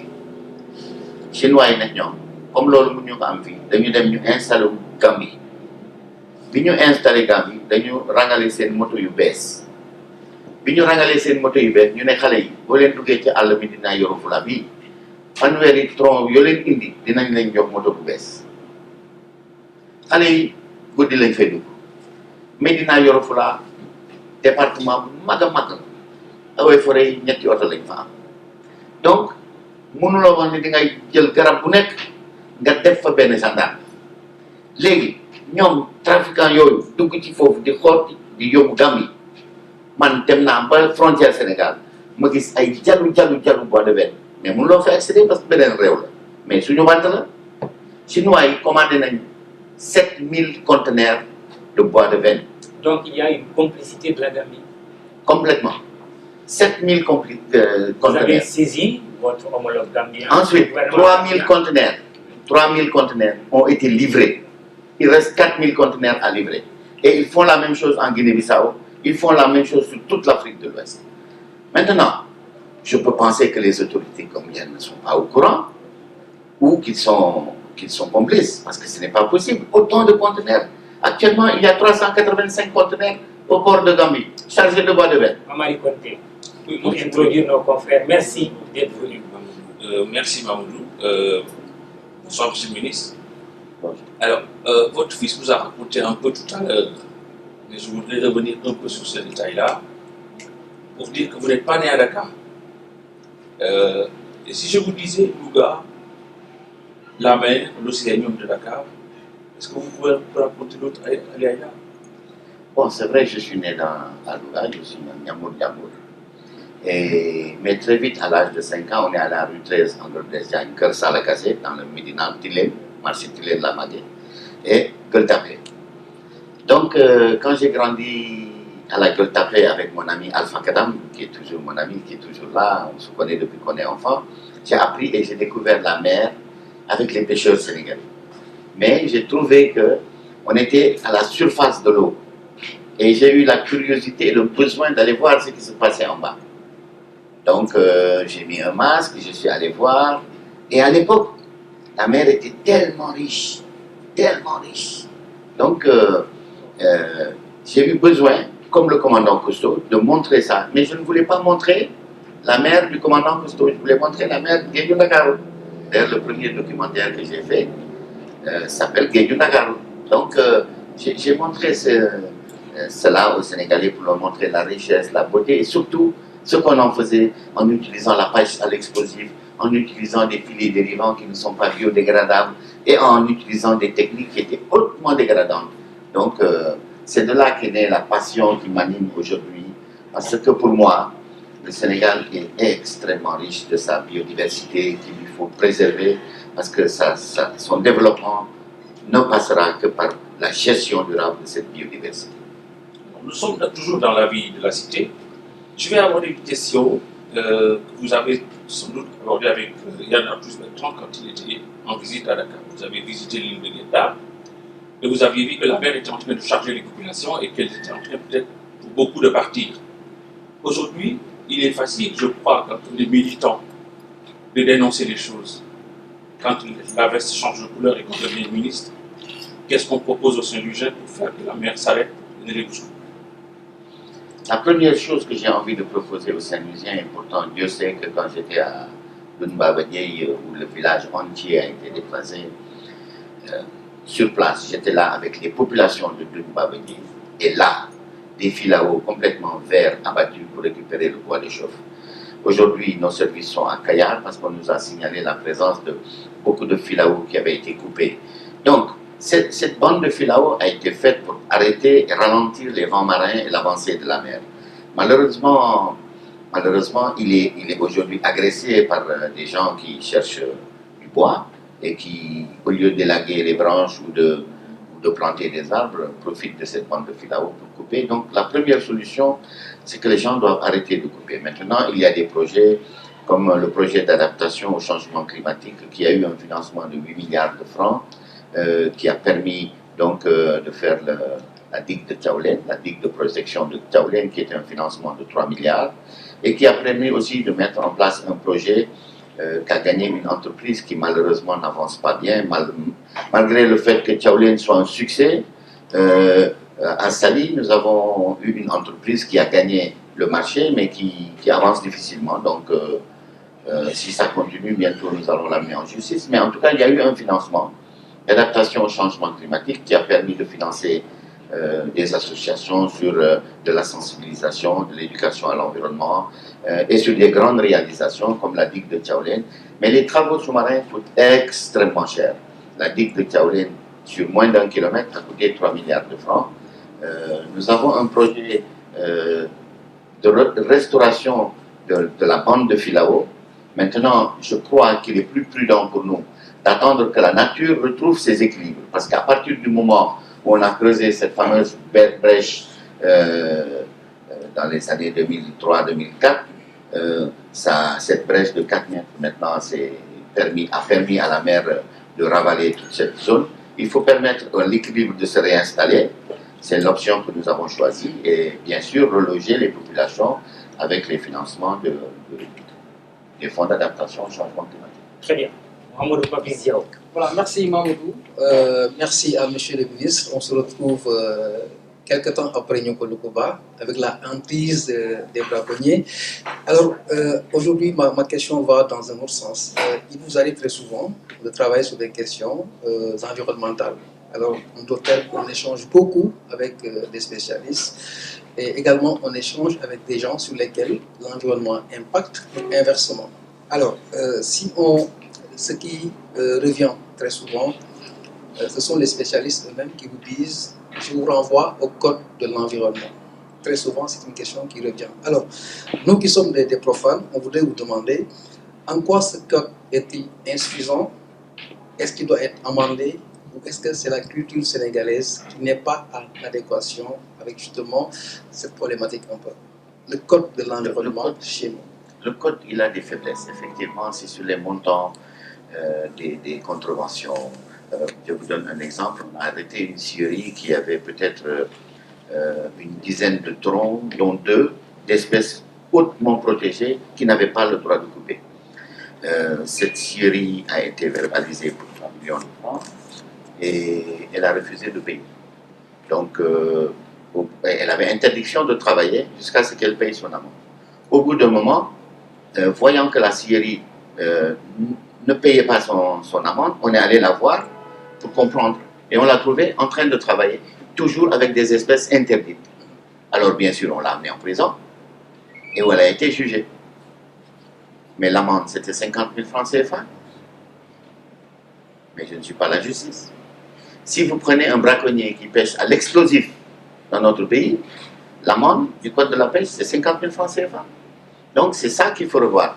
C'est le code qu'il faut revoir parce qu'il est ancien, qu'il faut revoir à tous les niveaux. Hein. Nous travaillons à cela. Si vous prenez l'entrée du parc de Nyokolokoba, 1 million d'hectares, c'est 1000 francs CFA. L'entrée de Bandia, 3500 hectares, c'est 10 000 francs CFA. Donc il y a tout cela à voir pour améliorer les conditions. Bien sûr, c'est un long processus qui ne se fera pas avec une baguette magique du jour au lendemain. Je crois qu'à partir du moment où nous avons installé une dynamique positive de gestion durable, en partenariat avec les exploitants, avec les professionnels, les ONG, à partir de ce moment-là, il devient possible d'apporter une réponse à toutes ces questions. Maintenant, si on n'a pas cette préoccupation et qu'on s'en fout un peu de l'environnement et qu'on veut juste en profiter, on n'installe pas une dynamique positive et on ne va pas de l'avant. Je crois qu'il faut surtout saluer le fait que je suis disponible et surtout je dis toujours aux partenaires, mais profitez du fait que c'est le ministre, c'est un écologiste, pour amener des lois, pour amener des propositions, pour qu'ensemble, parce que je suis convaincu que ça ne pourra jamais être l'affaire d'un individu, d'un ministère, d'un staff ou d'un cabinet. Non, c'est ensemble que nous devons réfléchir à mettre en place une dynamique positive qui fera de chaque Sénégalais un planteur, qui fera que chacun éprouvera le besoin de refuser le sac plastique. Chacun voudra consommer local pour développer notre économie, notre agriculture, nos ressources propres. C'est comme ça qu'on va y arriver. Dans vos réponses, vous aviez parlé de Mbobos qui était une bombe écologique. Je disais également que personne ne souhaite en tout cas cohabiter avec une bombe qui peut exploser à tout instant. C'était pour savoir qu'est-ce qui a été fait ou qu'est-ce qui se fait concrètement pour désamorcer cette bombe, puisque c'en est une. Ce qui me renforce dans cette idée, c'est que nous avons été amenés à avoir besoin de la zone dans le cadre de nos émissions qui traitaient un peu des questions d'ordure au Sénégal. Quand il fallait faire le tournage, on nous a suggéré de nous faire accompagner par des agents de sécurité ou de se faire accompagner par la gendarmerie elle-même, au risque de se faire agresser sur la zone. C'est bizarre, c'est insolite. En plus de la bombe, il y a des agresseurs. Il y a des agresseurs. C'est comme si c'était leur souveraineté à eux. Ils ont le droit d'accepter ou de refuser que des gens travaillent, des Sénégalais, des citoyens qui travaillent sur des questions qui engagent les populations. C'est quoi votre réponse? Bon, je pense que si vous allez dans tous les dépotoirs du monde, c'est la même chose, parce que c'est des zones un peu, hélas, des zones de non-droit où des gens s'installent pour exploiter les déchets. Donc en triant des bouteilles, en triant. Vous savez, la cité produit des déchets. L'individu, en consommant, produit des déchets. Ces déchets, il leur faut une place, il leur faut une solution. Bien sûr, j'espère que très prochainement, on ira vers le tri. Le consommateur sénégalais fera le tri des déchets biodégradables, plastiques, bouteilles, organiques pour le recyclage en compostage. Tout cela, on va y arriver. C'est une question de temps et d'évolution. Pour la réponse sur Mbobos même, pour trouver un autre Mbobos, il faut une localité. Nous sommes en train de négocier avec les collectivités. La question de la gestion des déchets est une compétence transférée vers les collectivités locales. Je crois que la Banque mondiale a un grand financement pour récupérer le méthane, parce qu'il est question de beaucoup de méthane qui s'échappe dans l'atmosphère et qui contribue d'ailleurs au réchauffement climatique, pour récupérer le méthane et en faire des centrales pour produire de l'électricité et restaurer cet endroit. Mais encore faut-il que les collectivités locales, vous avez vu ce qui s'est passé ces dernières années à Sindia, où les populations ont refusé qu'on leur transfère le dépotoir. Donc nous sommes en train de négocier avec des populations, à même envisager les cratères des carrières pour les sécuriser et mettre là donc un système de dépotoir. Mais il faut trouver l'endroit, il faut parler avec les collectivités, et je crois qu'on avance sur cette question assez bien. Mamali Konté, dernière question. Monsieur le ministre, il y a une question qui me tient beaucoup à cœur, et je le sais, c'est Gorée et la gestion de ces ordures. Vous connaissez, vous avez visité les fonds, et le reste des ordures est rejeté sur la Bédane. Y a-t-il une solution pour Gorée et la Bédane, monsieur le ministre? Hélas, hélas. Vous savez, c'est Mbao, Rufisque, Petit Mbao, Thiaroye, tout le monde dépose sur la berge ses déchets. Et au moment des grandes marées, les vagues viennent lécher la plage et amener ces déchets qui flottent dans l'océan. Je suis sûr que tout le monde est conscient que c'est un vrai problème. Gorée a installé un incinérateur qui malheureusement est insuffisant du fait de la masse de déchets qu'ils sont obligés de gérer, mais du fait justement encore de son succès. Ça nous ramène au même problème du parc de Hann, qui est régulièrement visité par 3000 élèves environ. Donc il y a tellement de visiteurs à Gorée qui génèrent tellement de poubelles que l'incinérateur ne suffit pas et ça finit dans la mer. C'est une préoccupation à laquelle il faudra trouver une solution. Pour le moment, elle ne vient pas comme ça. J'espère qu'un jour, elle s'offrira à nous. Vous êtes impuissant. Pour le moment, en réalité, sur ces questions, je suis persuadé que c'est le comportement citoyen qui sera la solution. Parce que le citoyen lambda devra comprendre qu'il devra avoir des gestes responsables, de ne pas jeter le mousse par terre, de ne pas le prendre, d'avoir un comportement responsable vis-à-vis de son quartier, vis-à-vis de sa maison. Comme vous vous souvenez de cette époque où nos mamans balayaient le devant de la maison et tamisaient le sable. Ça n'existe plus, pourtant c'était tellement magnifique. Alors, dernière question du public, vraiment très rapidement, chacun a 30 secondes et monsieur le ministre va répondre puisque nous sommes au terme de cette émission. Maud, allez-y et donnez le micro après à votre suivant. Je reviens parce qu'il y a une autre bombe en dehors de la bombe de Mbobos. L'orpaillage dans la région naturelle du Sénégal oriental. Vous allez à Bantako, vous allez à Tomboronkoto. Je crois qu'il y a un problème qui se pose là-bas. Et l'État du Sénégal a le devoir de trouver des solutions. Très bien. On a coupé tous les arbres. Et il y a même maintenant des conflits. Il y a eu des morts récemment. Mais le plus grave, c'est que l'or qu'ils lavent avec le mercure, il est déversé dans le fleuve. Le fleuve qui passe à Mako. Les populations sont en train de linger, de laver leurs ustensiles. Et c'est ce même fleuve qui va dans le Niokolo, où peut-être les éléphants que vous allez amener du Burkina vont boire cette eau. Donc l'eau est polluée. Tout le monde est en danger. Je crois qu'il faudrait que l'État du Sénégal essaie d'aller vers cette zone et de trouver des solutions. Très bien. Professeur Ndiaye. Moi, ma question, c'était par rapport au développement durable et aux entreprises. Monsieur le ministre, qu'est-ce que dans votre département vous faites par rapport à la responsabilité sociétale des entreprises? Parce que la responsabilité sociétale des entreprises étant la réponse de ces entreprises au développement durable, est-ce qu'au sein de votre ministère, il y a une politique visant à mieux responsabiliser les entreprises dans ce domaine? Merci. Merci. Je m'appelle Maguette Fall. Oui. Je suis le président de l'Association pour la défense de l'environnement et des consommateurs. Oui. Alors, ma première préoccupation touche la gestion des produits chimiques au Sénégal. Notre pays a eu à enregistrer plusieurs accidents chimiques que le ministre lui-même connaît très bien. Et c'est ce qui nous a poussé à élaborer un plan national d'application du système général harmonisé des produits chimiques pour l'application, n'est-ce pas? Mais il y a aussi que notre code de l'environnement nous demande de créer une commission nationale de gestion des produits chimiques, ce qui a été fait. Mais, monsieur le ministre, malheureusement, nous avons l'impression que le département de l'environnement ne prête pas beaucoup attention à cette commission nationale de gestion des produits chimiques. Qu'est-ce que vous envisagez de faire? Très bien. Ok. Dernier intervenant ici, oui, c'est lui, et puis on... Non, après les étudiants, oui. On termine par là, et puis une étudiante pour finir. Oui. Voilà, donc, bonsoir messieurs. Oui. Monsieur le ministre, bonsoir. Oui, bonsoir. Nous, exploitants de l'UNICEF, nous avons seulement quelques préoccupations par rapport à ce qui a été dit ici. Nous profitons de l'occasion quand même pour poser des questions. Oui.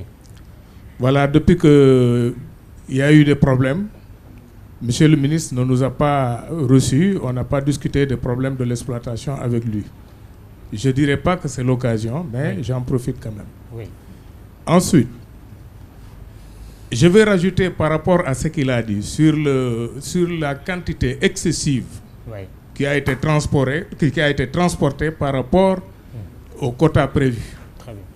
C'est vrai, mais les permis gratuits ne concernaient pas le charbon de bois. Ils concernaient uniquement le bois artisanal et le bois de chauffe. Posez la question parce qu'on est au terme de cette émission. Et ensuite, c'est justement parce qu'ils ont instauré l'acquittance, le quintal étant moins cher dans la partie illégale que les gens ont été obligés, ayant les difficultés d'exploiter dans les zones autorisées, les gens se sont retournés vers le quintal facile. Très bien. Parce que le quintal en zone normale vous revient à 3 500 francs et le quintal en zone interdite vous revient à 2 500. Merci. Malheureusement, on ne peut pas développer davantage. Merci. Oui, le micro à vous.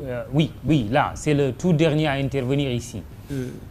Posez la question directement. La question, c'est notre cadre de vie. On ne peut pas parler d'environnement sans parler de cadre de vie. Obama doit venir au Sénégal. Tout a été nettoyé, les rues ont été fluides, tout était clean. Obama est parti, l'anarchie gagne du terrain. À qui la faute? Merci. Dernière intervenante ici. Merci, M. Khan. Merci, monsieur le ministre. Je pense que être avec le ministre de l'Environnement sans lui poser une question relative à la gestion des ressources halieutiques serait une grande erreur. Parce que lui-même, il a été initiateur de pas mal de projets en ce sens. Oui. Alors, monsieur le ministre, que pouvons-nous attendre du ministre de l'Environnement que vous êtes par rapport à la gestion des ressources halieutiques? Tout à l'heure, vous avez souligné sur l'élément que beaucoup d'espèces ont disparu. Très bien. Deuxièmement, c'est la question de la zone de technopole, puisque c'est une zone qui joue un rôle très important par rapport au site de repos d'oiseaux et d'autres espèces, mais également une zone de captage pour les inondations. Posez la question. Pourtant, aujourd'hui, on parle d'exploitation de cette zone-là à des fins d'infrastructures sportives ou autre chose. Je vous remercie. Très bien, merci. Alors, on commencera par la fin. Oui. Technopole. Oui, mais dernière question. Oui, une étudiante, enfin une femme. Oui. Une femme, oui. Merci, M. Kane. Merci, Monsieur le ministre. Ma question est axée au sous-secteur des combustibles domestiques. Parce que dans le contexte sénégalais, 85% de la consommation finale en termes d'énergie vient de la biomasse énergétique, notamment le combustible, le charbon de bois et le bois de chauffe. Il est vrai que l'État a pris des efforts, notamment les différentes lettres de politique du sous-secteur des combustibles domestiques qui ont été initiées et d'importants arrêtés ministériels. Mais malgré tout cela, les problèmes persistent.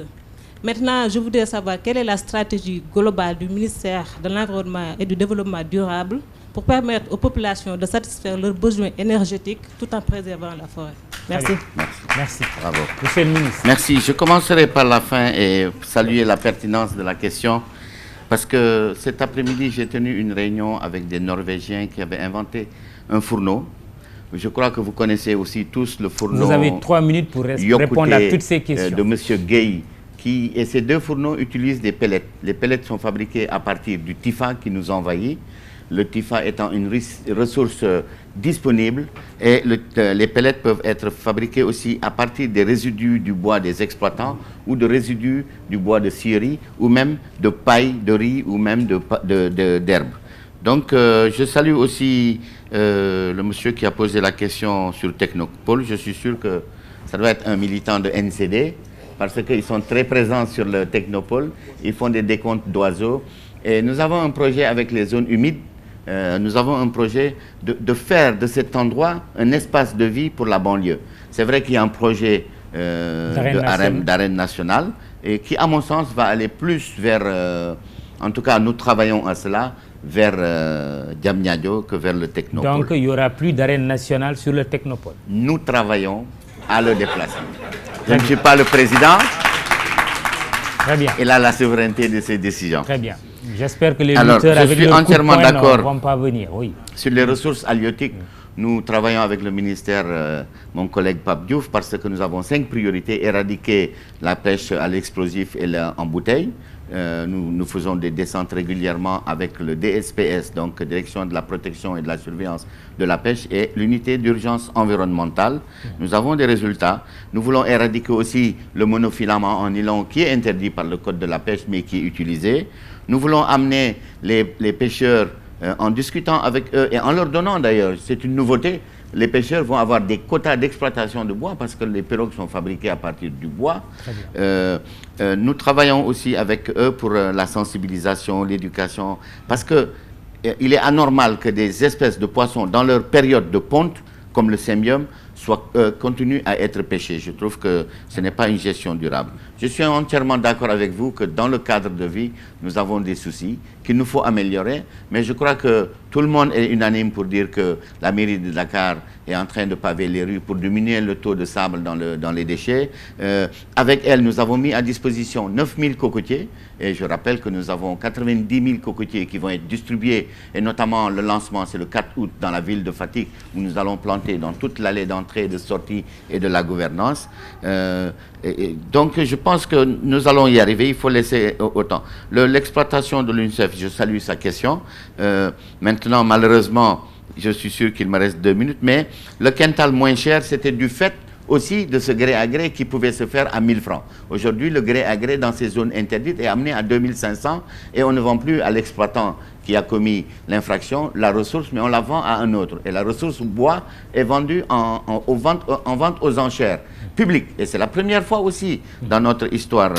Donc, que je n'ai pas reçu les exploitants, je les ai reçus plusieurs fois. Maintenant, à un moment, j'ai été attaqué par eux et j'ai dit que ce serait un signal de faiblesse qu'au moment de ces attaques, que je vous reçoive. Donc, et je vous ai dit, je l'ai dit à tous ceux qui m'ont interpellé, que je veux bien dialoguer dès demain matin, mais je ne peux pas dialoguer sous la pression de vos attaques médiatiques. Je ne flanchirai jamais sur ce point-là. Donc, je suis un allié à vous. Je suis un partenaire à vous, mais dans une discussion sereine, constructive et positive. Et vraiment, je demande ça. Hein, je suis le premier qui le demande. Donc, sur la RSE, Je suis d'accord qu'il y a énormément... Responsabilité sociale de l'entreprise. Voilà, il y a énormément Il y a aussi une question d'avancées. avec les industries chimiques. Là. Oui, consommateur et sur le mercure. J'y viens, je vois juste le RSE et après je vais aux autres.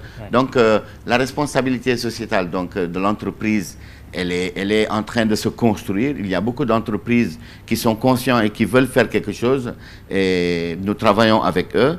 Il y a le mercure qui envahit les nappes phréatiques. C'est vrai que moi j'étais à Ouagadougou il y a un mois, qu'à Tenkonto on a une équipe actuellement qui est là-bas parce que c'est vrai que le mercure entre frauduleusement. Ce n'est pas du fait des grandes compagnies qui n'ont pas intérêt parce qu'ils stockent le mercure qui s'évapore et qui est détruit par le soleil. Le problème ce sont les petits exploitants qui coupent les arbres pour sécuriser leur galerie et qui lavent l'or avec du mercure qui entre frauduleusement. Je rappelle juste que l'importation de mercure a quintuplé. Les quantités de mercure importées sont en train d'exploser du fait. Mais ça nous rentre par la Guinée-Bissau, par Diaoubé, par le Mali et c'est un vrai problème. Maintenant, le code environnemental sur l'association des consommateurs, c'est aussi le même problème. Je suis sûr que à continuer à travailler dans le sens positif de construire ensemble une réponse qui va amener le changement et le développement durable, qui va apporter le cadre de vie, qui va faire que, parce que c'est un réflexe qu'on a, dès qu'on veut construire une maison, on commence par abattre l'arbre au lieu de profiter de sa présence pour améliorer son cadre de vie. Mais je répète, c'est nous, tout est en nous. Nous sommes les destructeurs, nous pouvons être aussi ceux-là qui construisent. Mais il faut le faire ensemble, en ayant la foi, la volonté, la détermination. Et là, je vous assure que le ministre que je suis sera à votre disposition, infatigable, jour comme nuit. Je vous ai appelé, monsieur Dien, honorable député, hier à 10h de la nuit, parce que j'étais un exploitant à Vélingara, hier à 10h de la nuit. Je suis arrivé à Dakar à 5h30 ce matin et je suis sur ce plateau. Donc ça prouve bien que je suis un homme qui suit avec vous les réserves forestières, mais je veux le construire avec vous. Justement, dernière question, monsieur le ministre. Les réserves forestières, peut-on imaginer un seul instant que la verte Casamance puisse devenir un désert? Vous savez, ce n'est pas compliqué. Tonton, il a dit qu'en 1981, il exploitait 2 camions de bois. En 1950, on donnait les permis d'exploiter le charbon à Sébikotane.